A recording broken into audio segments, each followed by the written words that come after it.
su RPL. Exclusive Dance Chart. Va ora in onda Sani nel terzo millennio. Buongiorno e buona settimana agli ascoltatori e alle ascoltatrici di Radio Padania. Allora, lo scorso 28 febbraio in Regione Lombardia si è svolto un convegno su un tema che noi tutti su cui noi tutti dovremmo essere allertati. Il titolo è La solitudine e la fragilità dell'anziano, pratica clinica e narrazione si incontrano. Erano presenti diversi personaggi importanti: Alan Christian Rizzi, Bergamaschini, Giorgio Fiorentini, Roberto Massina, Francesca Merzagora, Paola Tincani, ma abbiamo avuto il piacere di invitare Leo Naon, già direttore del reparto psichiatria, grande ospedale di Niguarda. È stato molto cortese ad accettare il nostro invito. Buongiorno a lei. Buongiorno a voi e agli ascoltatori. Allora, ci siamo sentiti prima della trasmissione e io ho detto che mi è piaciuto molto il suo intervento perché è spaziato su diversi argomenti, ma lei, che è stato appunto uno psichiatra che ha avuto modo di controllare questa fragilità, che cosa ci può dire? Che cosa è emerso da questo convegno? Allora, la prima cosa è che lo psichiatra cerca di curare la fragilità e non di controllarla. Quindi il nostro compito è cercare di capire i motivi della fragilità delle persone con problemi psichiatrici, che aumenta nel caso che le persone siano anziane e con problemi psichiatrici. Una delle cose che si è visto essere molto utili è l'espressione dei propri sentimenti e dei propri stati d'animo attraverso la scrittura. Questo è qualche cosa che è difficile da diffondere come abitudine, perché richiede uno sforzo e un atteggiamento culturale, e soprattutto perché noi medici raramente proponiamo questa situazione ai nostri pazienti. Difficile che il medico pensi di incoraggiare i pazienti a scrivere, ma lo psichiatra a volte lo fa. E la terapia del diario, che a volte si chiama anche così, proprio una diarioterapia, si è sempre rivelata utile. Io nel mio intervento ho fatto degli esempi ricordando che la scrittrice Virginia Woolf, sì, mi è piaciuto molto il suo intervento su Virginia Woolf, perché questa grandissima donna ha molto da insegnare a tutti noi. Purtroppo penso di sì. Purtroppo è finita tragicamente, ma è stata lucida nella sua... Sì. Aveva dei periodi di grande lucidità e dei periodi di grande depressione e dei periodi di grande eccitazione, perché era affetta da un disturbo che si chiama disturbo bipolare, sì, che è estremamente importante, molto sempre diffuso in Europa e che è uno dei disturbi che dà più da lavorare e da riflettere. Ma infatti abbiamo già affrontato il tema dei disturbi bipolari con molti dei suoi colleghi che hanno evidenziato come il disturbo, lo ricordiamo agli ascoltatori, il disturbo, ma ce lo ricorda forse meglio il professor Naon che la sottoscritta. Ecco, ma così in generale è la persona che un giorno è in cima alla montagna e il giorno dopo è nella profondità dei mari, ecco. Ma il professore sicuramente ne saprà molto meglio di me. No, per carità, è vero, cioè si tratta di una alternanza dell'umore dalle profondità depressive alle purtroppo pseudo altezze dell'eccitazione, perché questo tipo di mania, così viene chiamato tecnicamente, anche se è un vecchio termine greco, la mania, cioè lo stato di euforia, fa sì che raramente ci sia una capacità critica di valutare ciò che uno sta facendo o anche ciò che uno sta pensando. Ci si sente fortissimi, ci si sente in grado di spaccare le montagne, ci si sente in grado di controllare qualunque situazione, ma in realtà quasi sempre la mania è semplicemente l'ingresso, il periodo che precede poi a una caduta depressiva. Questo è quello che nella clinica noi vediamo.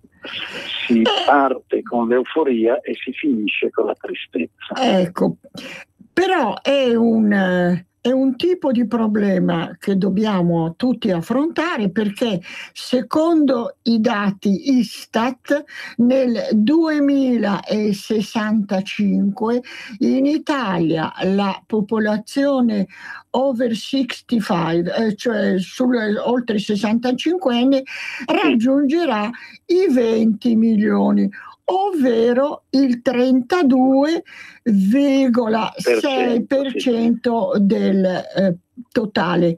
Quindi questo è quello che ha detto Francesca Merzagola, presidente di Onda. Sì, e sono previsioni anche forse ottimistiche. Ecco, ma la popolazione anziana cresce. Cioè una persona su 3 praticamente sarà over 65. Allora, cos'è la cosa più importante?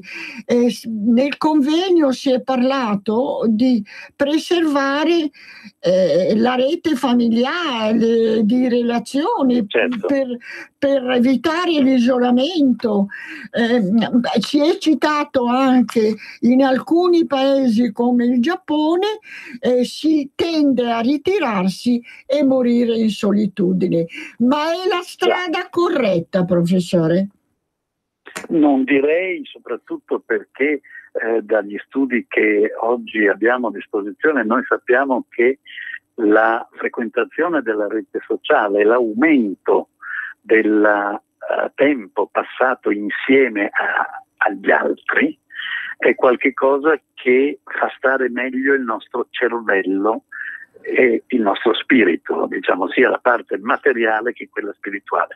Il nostro cervello perché è più forte cognitivamente se frequenta legami sociali e affettivi più spesso. Il nostro spirito perché è intuitivo che ci possa essere una elevazione dell'umore e del tipo di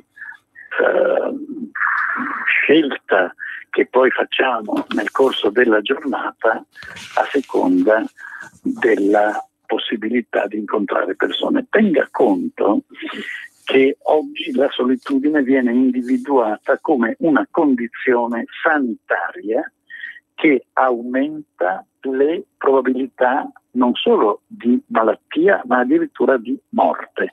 Ci sono degli studi, ed è anche intuitivo, che ci mostrano come le persone che vivono sole tendenzialmente non danno sufficiente importanza al controllo della loro salute, quindi trascurano le loro malattie, questo parliamo soprattutto di anziani, e quindi il fatto di prendere le malattie in un momento più tardivo peggiora la loro prognosi e il loro trattamento. Quindi la solitudine è un vero e proprio killer silenzioso.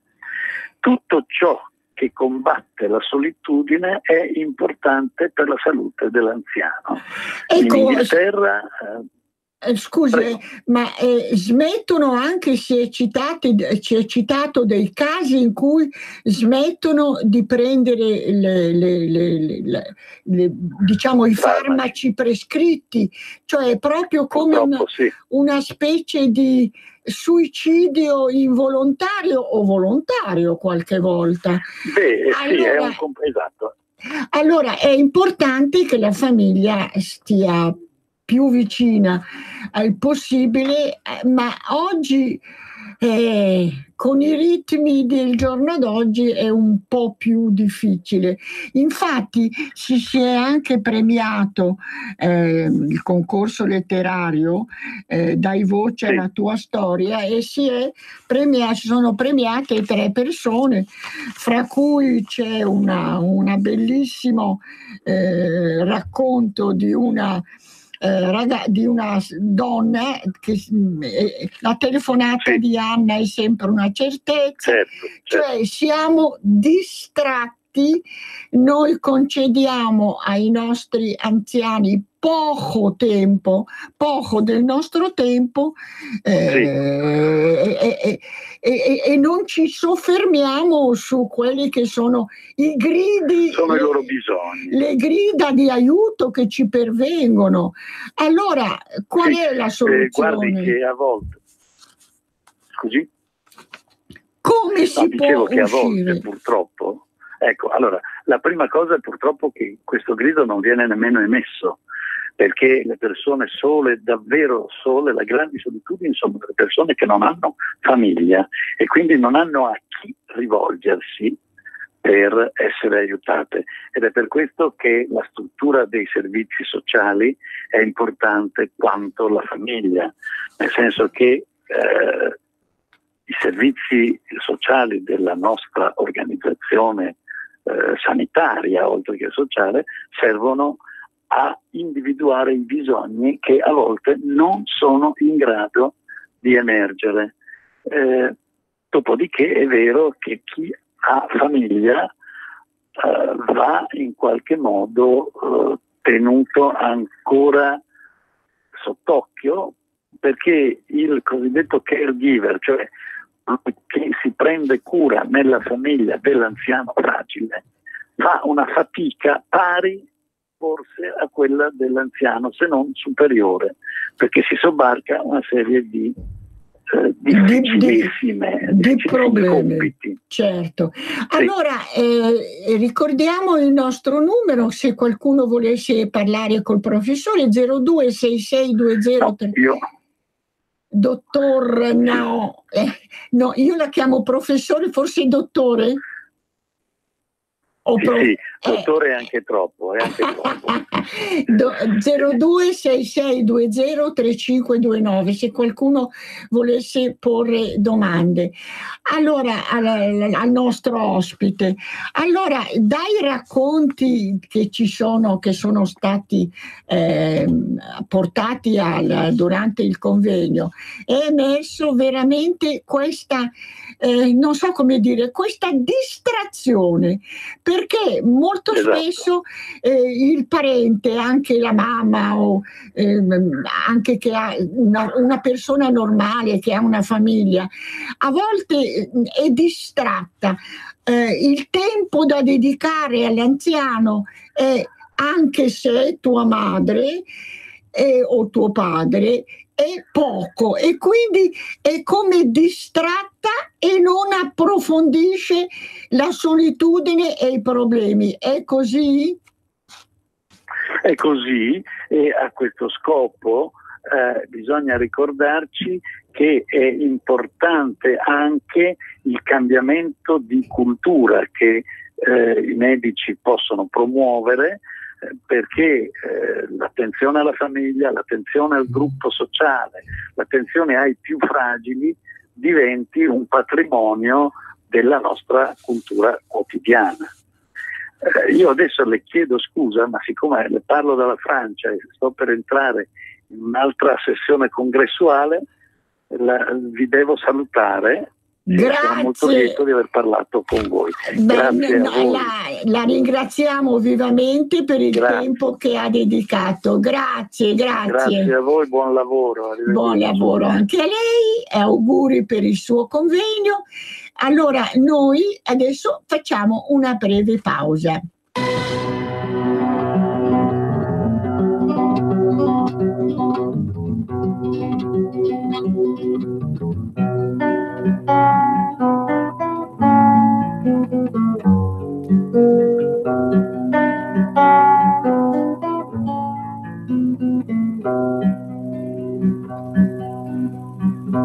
Parlavi alla luna, giocavi coi fiori, avevi l'età che non porta dolori, e il vento era un mago, la rugiada una dea, nel bosco incantato di ogni tua idea. Nel bosco incantato di ogni tua idea.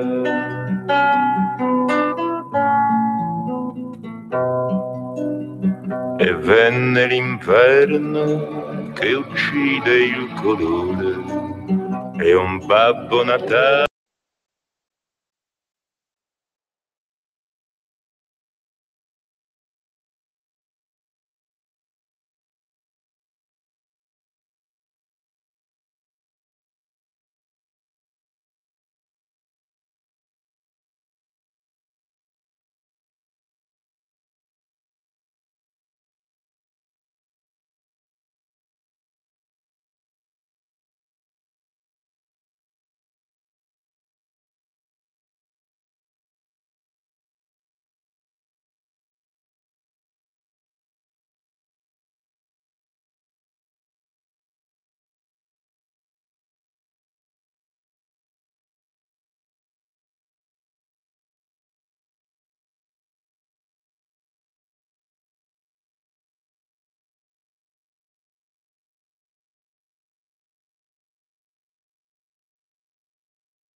decisamente argomento e parliamo del nono trofeo Città di Milano.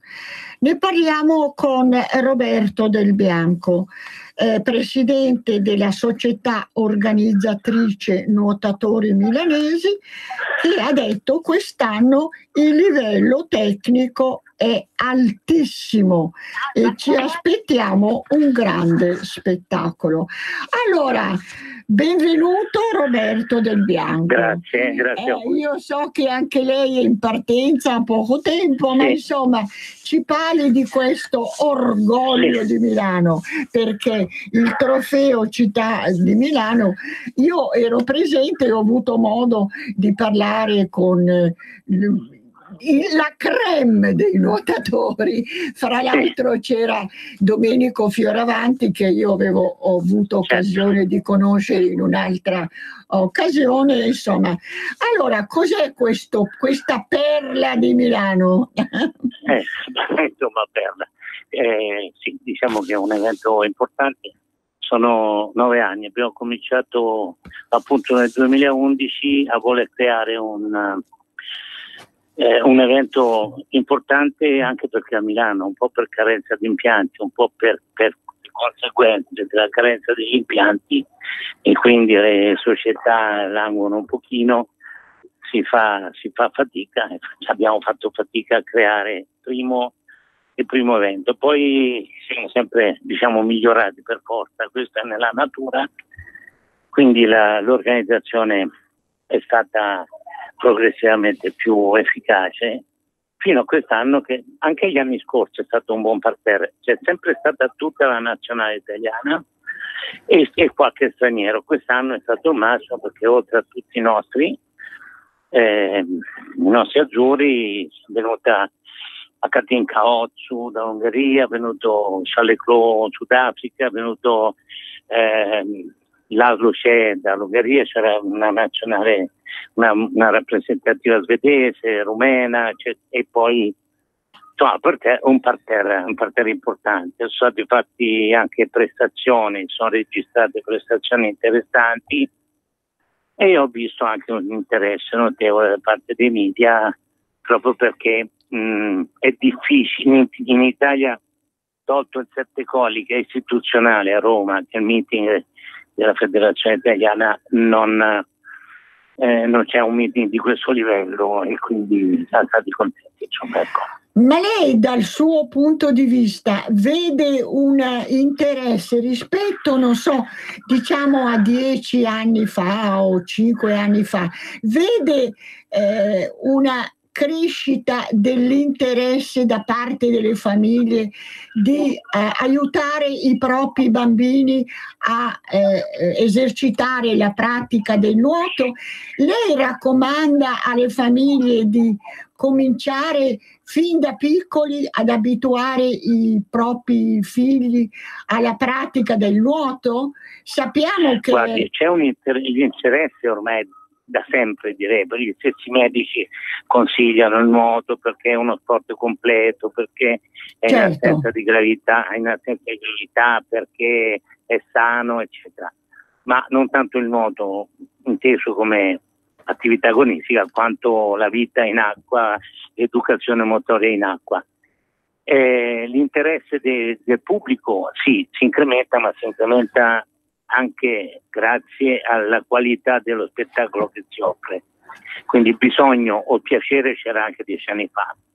Oggi il bisogno e il piacere crescono, perché lo spettacolo è più interessante, perché i campioni sono di più, perché c'è intorno all'essenzialità della prestazione, c'è un contorno, diciamo, che interessa maggiormente. Relativamente all'interesse delle famiglie italiane è sempre stato, le piscine sono state sempre piene di iscrizioni ai corsi di nuoto.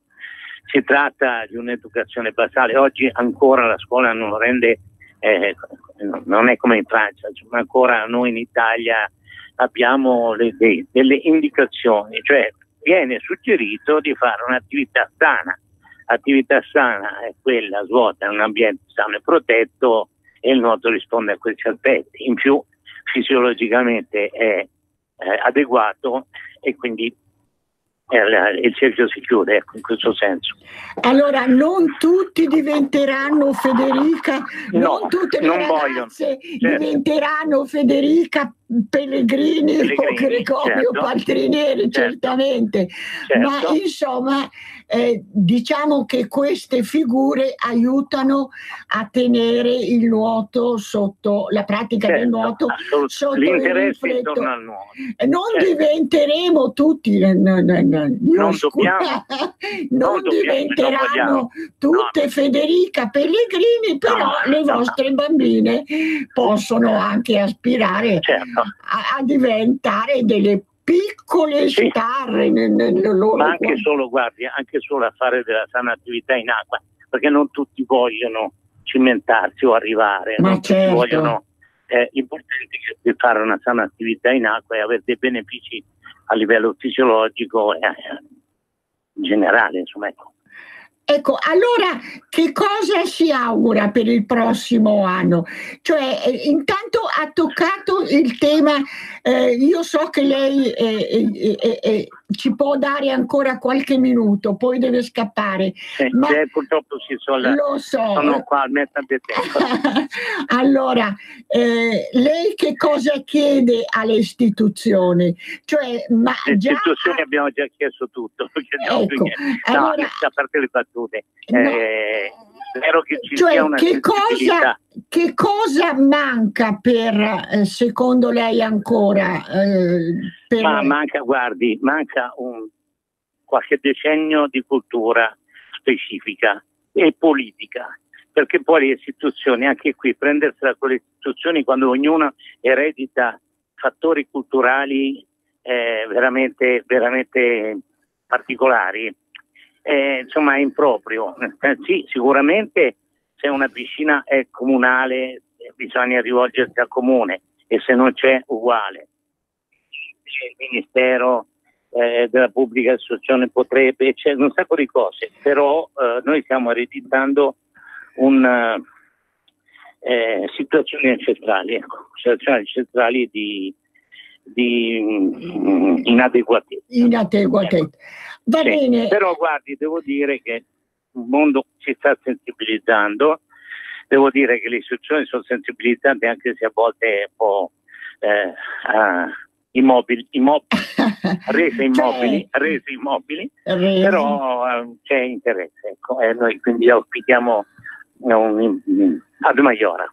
Allora, buon lavoro per il prossimo trofeo, lei avrà molto da lavorare e noi i media avranno sempre gli occhi addosso a questa bellissima iniziativa. Grazie a lei e a voi tutti. Grazie a Roberto Del Bianco.